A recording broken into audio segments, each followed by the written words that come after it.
So, ngayon guys, dito tayo sa Kapitolyo ng buong Texas sa Austin. Ito na yung pinaka nila guys, Kapitolyo. Tingnan niyo yan guys.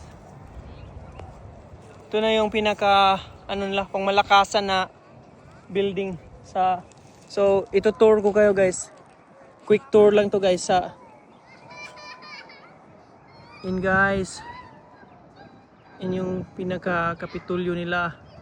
Tapos dito guys, ito yung mga building na naka-surround sa Kapitolyo nila. Yan guys, oh. Ganda ng mga building na naka-surround dito guys. Ito yung anak ko guys. Come on. Okay, come on daw, come on. Okay, let's go. Sit down there, mom. So,